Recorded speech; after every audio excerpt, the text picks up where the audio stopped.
In a court ruling U.S. versus Fishbein, a man subjected to potential incineration while wearing another man's suit is entitled to $10,000 worth of airline tickets.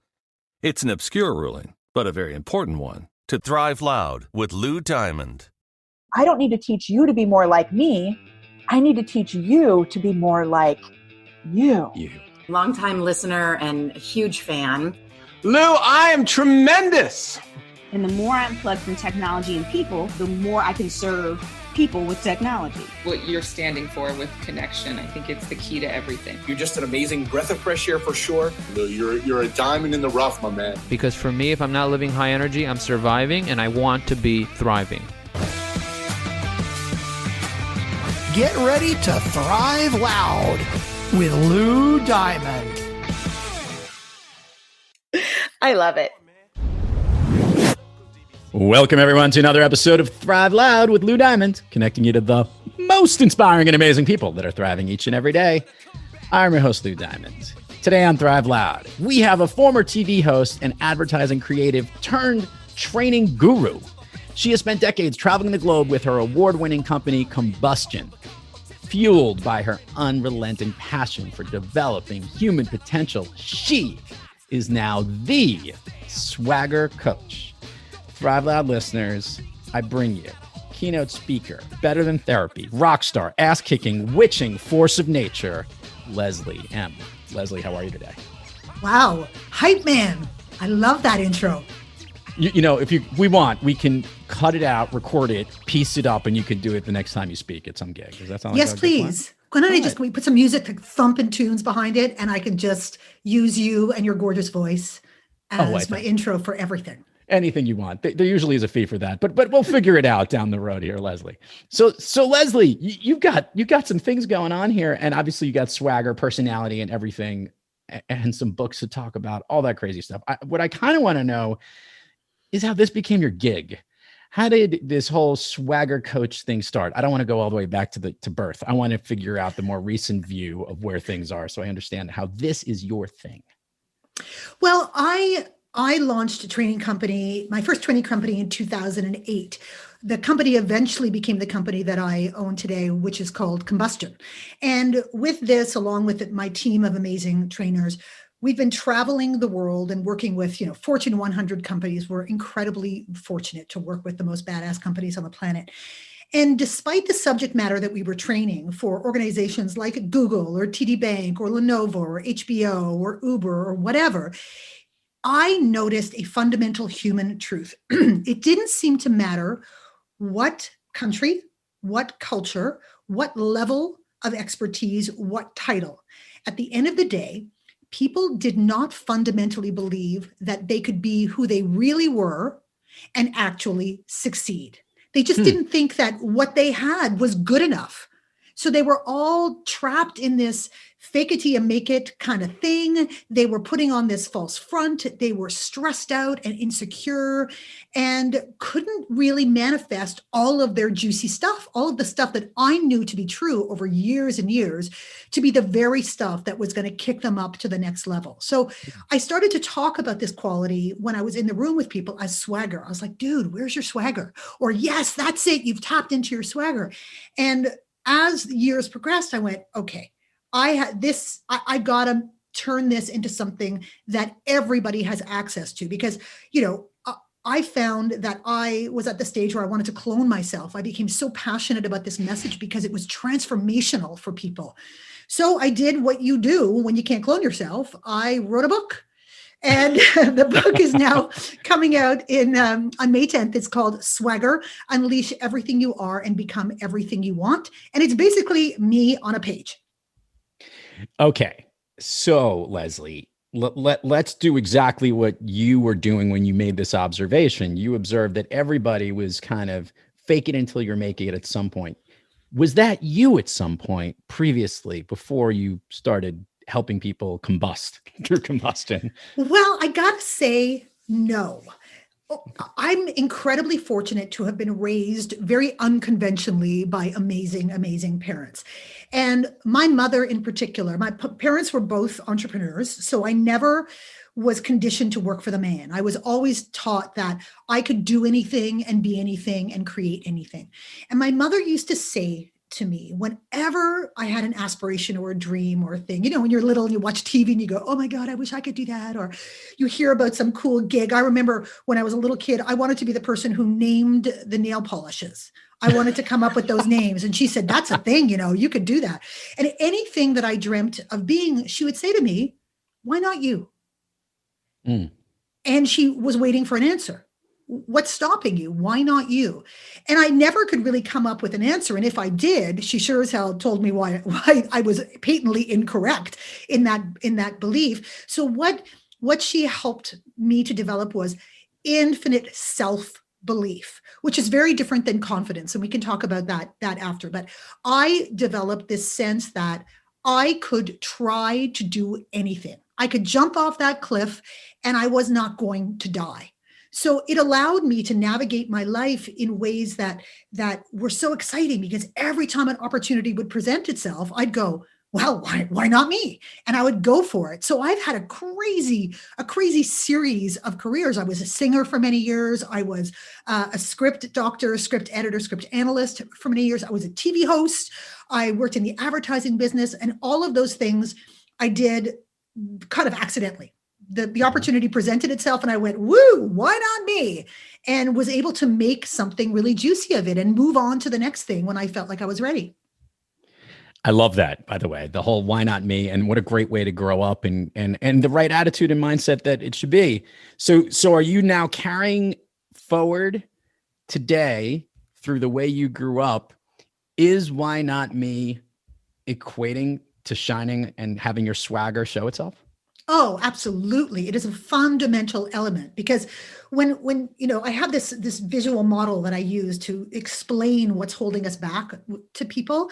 And excuse me, for each of those blockers, I refer to them as blockers, the voice in your head is usually your worst enemy, right? That's those self-limiting beliefs that just continually play back to you like an old beat up 8-track tape. And whenever you're trying to break through one of those blockers, one of the fundamental questions you have to ask yourself is, why not me? Because here's the thing about confidence. Everyone tells me that, well, I don't really have the confidence to go after this, or I'm not confident enough to take that risk and so on. And I go, hey, let me just break it down for you. Confidence, first of all, is not something that the little pixies sprinkle upon you at birth. It's not that thing. Okay. Confidence is as a result of competence. Okay. It doesn't work the other way around. Confidence does not breed competence, but competence results in great confidence. So you've got to have done something a bunch of times until your brain registers factually, okay, I kind of know how to do this. I've done this enough times. Bad things haven't happened. I now get the merit badge that says confidence. The problem with confidence, though, is whenever you want to take a different step, or you want to pivot, you want to take a leap, confidence is not there for you, because you haven't done the thing. You don't have the proof. You don't have the clear evidence that the thing that you're going to try next is going to be successful. That's why we need to build up that thing called self-belief, because self-belief is unshakable, unerring, unignorable. It is, no one can take it from you, and you don't have to earn it. It is something you believe about yourself, thus the term self-belief. I love it. So if you know you're not going to die when you jump off that cliff, if you just believe that, you're good to go as far as I'm concerned. That's the liberating factor. I love, I used to work at Wall Street, and there was this term, there were two states of how you would be treated with something, meaning like your familiarity or your competence with something. It was NTI and expert. NTI was new to it. And that only took one instance. So once you did something, you were then the expert. So all it took was the initial try to get through it. And then from then on in, you were the person that they went to with that. And I think that's true. I think that confidence comes from just getting off the initial ledge and taking the leap. Well, and it's this self-fulfilling prophecy, because if you let your lack of confidence hold you back, you're never going to do anything new or different. You're never going to get the very thing that you want. So all of these people who are saying, I can't because, or I'm not because, or I don't because, I go, well, there you are, stuck. because you're never going to experience a little inkling of confidence, and you're not going to believe it when you get it anyway. Leslie, can you have too much swagger? Well, let me define swagger for your audience, because my definition of swagger is not that show-offy, peacocky, in-your-face, arrogant, fronty thing. My definition of swagger is the ability to manifest who you really are and hold on to it in the face of all that psychological crap that's going to come for it, regardless of situation or environment. It means you have one face, one truth, and you show up the same no matter where you are or what people throw at you. And if you buy into that definition of swagger, the answer is no. You can never have too much swagger, ever, because swagger can be very quiet. It can be more in your face. It can be a combination. It can ebb and flow. It's an ongoing journey. It's not a flipped switch. It's not a moment in time. Your swagger is going to grow. You'll have little setbacks. You'll learn more. Part of what swagger is about accepting where you are right now and saying, I'm good. I'm good with being where I am right now. I have a desire to learn and grow. I'm not going to be afraid of that. So I'm going to step into all of those opportunities, and I'm not going to let other people's crap hold me back. It's interesting because I agree with you. And I think I'm a little spoiled, Leslie, because being on Thrive Loud, I get to talk to people that are thriving in their lives, their businesses, and their passions each and every day, who are literally owning this swagger. So they're the ones who've accepted it, their superpower, their swagger, whatever it might be. And I guess what I do realize, and this is very true, is, we can't interview everybody on Thrive Loud. We can't have Leslie M every single episode. Although well, you could, really you could theoretically. Really cool. And there's so many people that have to step into their swagger, and that's where I was going to dive into. Is there a specific niche that you recognize that people need more swagger queen than others do? Is there a certain area, certain type of field or industry that is more prevalent where you are more needed than not?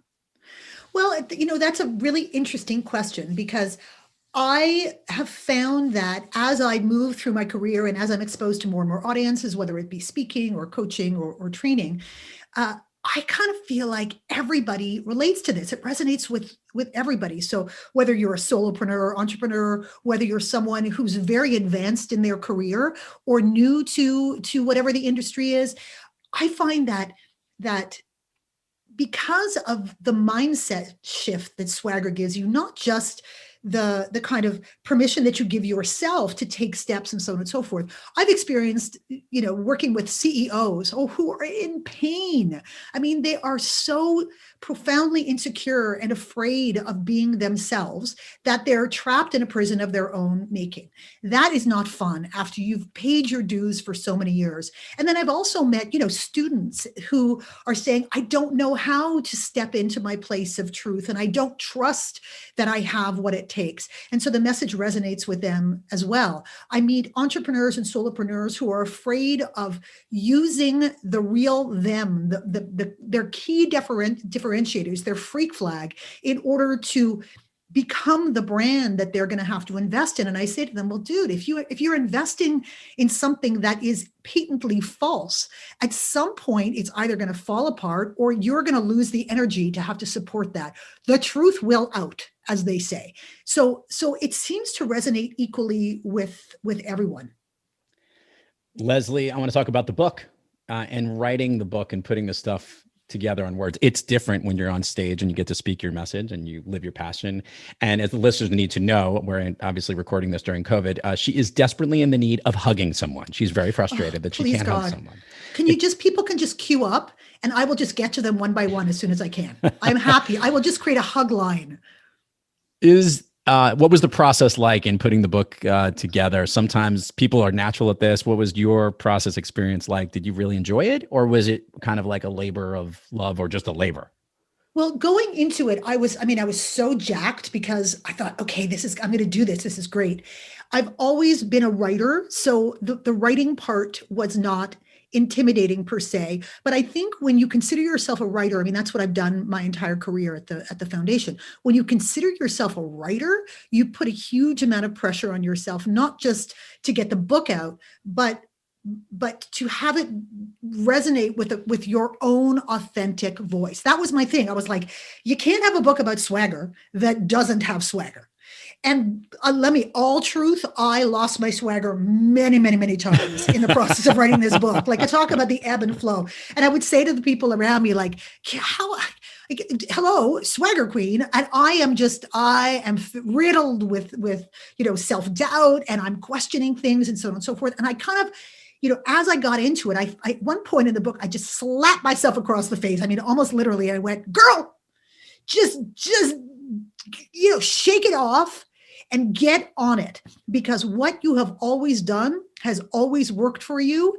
Stop editing while you're trying to write, which is, by the way, a key to being a successful writer. The magic happens as much in the edit as it does in the writing. So I just started to puke it out. I mean, literally barf swagger all over the pages. And then once I had it out, then it was like, okay, now let me organize it. I worked with a fantastic editor at Page Two, who was my publisher, which makes a big difference, right? Yes. Big difference. And she became my little swagger buddy. And what was so beautiful was that as she was helping me with the book, and remember, I was a script editor for years, so I'm very comfortable with structure and arc and all of that good stuff. So we were really able to have some fun in pulling it apart and putting it back together again. And it didn't need that much editing, at the end of the day, because my instincts were pretty good about highs and lows and stuff. So we were able to really craft it into something that I loved. And she would, as she was reading it, she would send me little notes like, oh my God,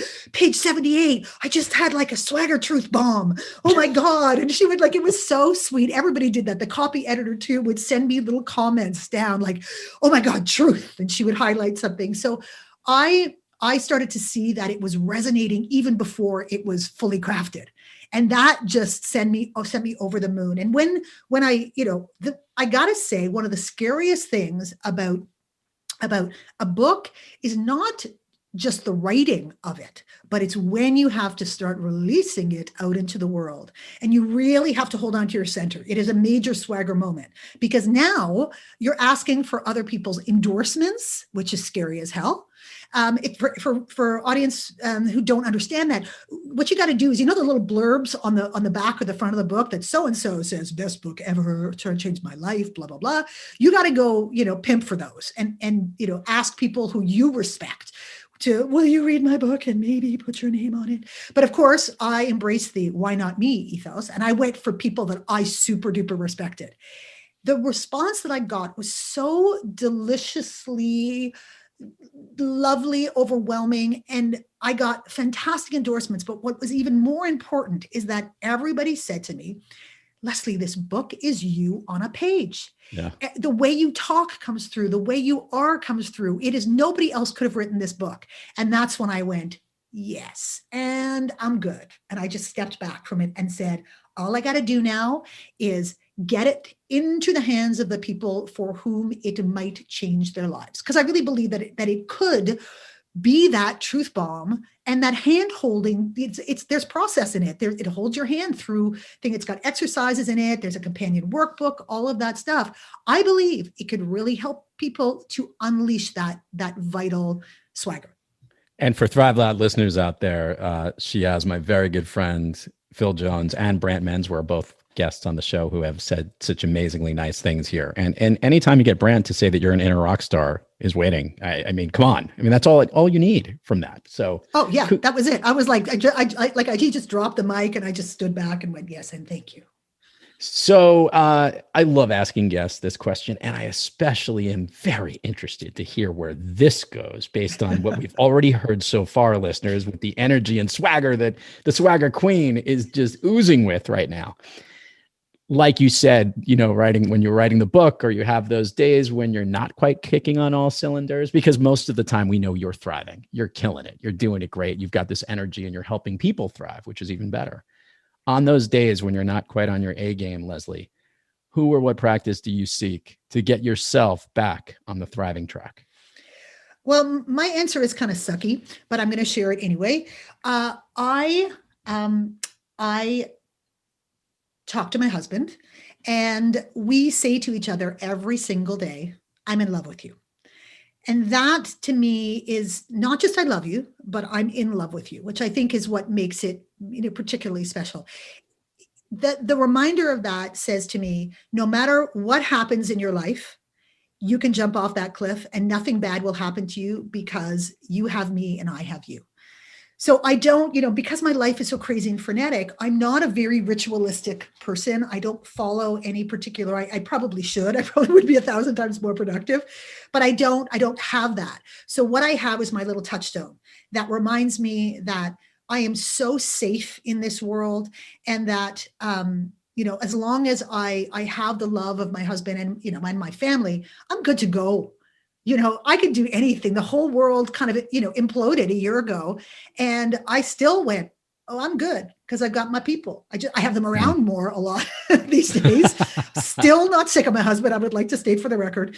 But to me, that's the touchstone. That's what matters to me the most in this world. Leslie, that is not sucky. I'm just going to clarify that. I think that's beautiful, and I think it's wonderful. And hey, that's what makes you thrive. Then that's your potion. That totally works. Let's do this. Let's do the admin part of the show, Leslie. Share with the listeners all the places people can find you, websites, links, URLs, the book, everything we need to know about it. We will put it on the show notes. It always gets more engagement when they hear it directly from you. Okay, well, if you want to learn more about the book, you can visit swaggerthebook.com. Made that real easy for people. To learn more about me and what I'm doing, check out lesliem.com. I'm all over the place on social. Get me on, you can get me on Facebook and Insta at Leslie M Speaks, on Twitter at Leslie M, LinkedIn at Leslie M. I'm now all over Clubhouse. We were talking about Clubhouse. Clubhouse is my jam. I'm doing regular Swagger Collective rooms at this point. You can get me there at Leslie M as well. I just did a room yesterday, and we did Power of Podcasting, and we're talking about being a great guest. Obviously you were listening. I just didn't see you in the room because you're killing it right now. So, all the things you need to do to stand out and be a great guest on a show. Well, thank you, buddy. Oh, and I probably should say to people, look, if you come to swaggerthebook.com, you can join the Swagger Collective, and what you going to get instantly, you're going to get the first chapter of the book, a little Scooby snack for you, a little taster. And you're also going to get a proof of swagger checklist. So you can get a gauge on where you currently are and give yourself a score and look at your swagger score. And you can test it against the before and after of reading the book, because y'all want to do that, right? Of course. And I can't even imagine what that would be for the two of us. We're going to figure that out afterwards. What your score absolutely. And my book is coming out May 10th for everybody listening. Excellent. Permission, Leslie M, to go down Fun Street with me. Oh, take me, baby. Take me and yours. Okay.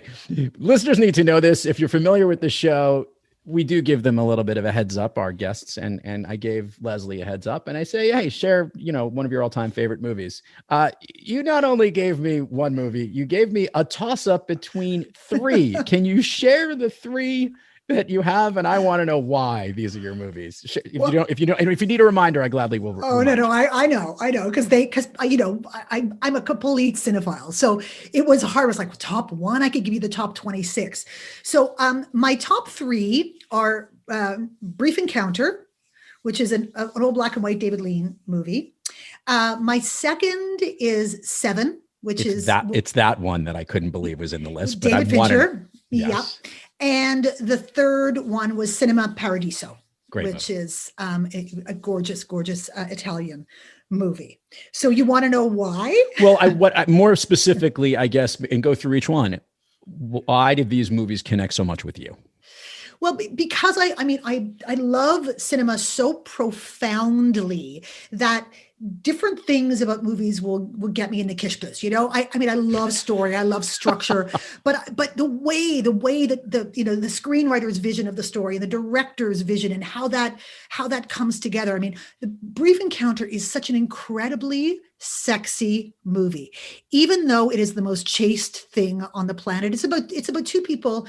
It's set in the 40s. It's filmed in the 40s. And it's about these two very sort of, different people who meet each other on a train platform and have this very chaste relationship that evolves over time because they end up taking the same train and talking to each other. But the beauty of it is that so much of this story is told in light and shadow. And what that means is, as you watch it, because I want everybody to watch it, watch how the director chooses whether to put the characters in light or shadow, or half light or half shadow, and what that says about what they're going through. Like it. So it's just the cinematography is fantastic, and it is so restrained and yet so sexy. 7. Okay, 7 is the bomb. The reason I love 7 is because it was a genre breaker, and it was the very first time. Think about this. If you haven't, and I don't want to give it away just in case people haven't seen it, but it was the very first time that it took that serial killer, movie arc where the zealous cop is trying to find the serial killer before he kills again, and all that kind of stuff. And it breaks the genre because halfway through the movie, they catch the serial killer. That's a great point. Yep. What the hell is going to happen now? Where can this story even go? Because that's traditionally the end of the story. But in this case, it's halfway through. And let me tell you, where it goes from there is so next level in terms of storytelling. I can't even. It just blows my mind. It gets my best, story structure mind screw that you can possibly have. And I'm going to go out on a guess here and say that Cinema Paradiso is because of the beauty of the way that is produced, because that's one of the most prettiest movies to look at. And just the relationships in that movie, just all of them. I mean, the relationship between the man who runs the cinema and the little boy, and how that evolves. It's exquisite. I mean, it's like the best red wine you could ever drink mixed with the best chocolate you could ever eat. Just a treat for the senses. And I have one more really weird one if you want to hear. Sure. There is a Bollywood movie called Lagan, Lagaan. It's a 4-hour movie. There is a 2-hour version. So you can watch the 2-hour version, but it is such an incredible, it's a kick-ass story. It will not bore you. There won't be a minute of it that will bore you. The songs are fantastic. You don't even have to be into Bollywood to love it. Some of the stuff, there's bits and pieces that are in English because there are British characters. It is a kick-ass story. Trust me on this. I'm someone who loves Hollywood mainstream movies too. I've seen everything, and this absolutely ranks among those movies. Perfect. Prepare to go down Fun Street with me real fast here. Go. So we can do the speed round of this. Okay. I am going to ask you a question. I want the first thing that pops in your mind, things that make you feel good, that lift you up, that motivate you, that make you thrive. Okay. You ready? Yeah. A song that you love to hear or that pumps you up. Mama Said Knock You Out, LL Cool J. That's spectacular. Favorite food that's not a dessert. Caesar salad. Favorite dessert. Chocolate with chocolate on it. An activity you wish you did more of. Box. An activity you wish you did less of. Lie in bed, awake at night, stressing. Leslie M., if you could snap your fingers and go anywhere in the world, where are you? Ooh. Beach in Greece. Leslie M., the Swagger Queen, swaggerthebook.com. Check it out. This was a ton of fun. Needless to say, you thrive loud, and it was such a pleasure to have you on the program. Oh, thank you beyond belief. This was a treat for all the senses. And to all our listeners out there, thank you for joining us. And until next time, keep thriving onward and upward. And remember, be brief, be bright, be gone.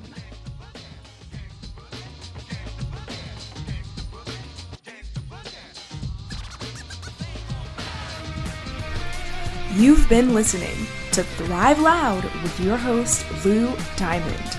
Head on over to Spotify, Good Pods, or wherever you get your podcasts, and subscribe and listen to all of our incredible episodes.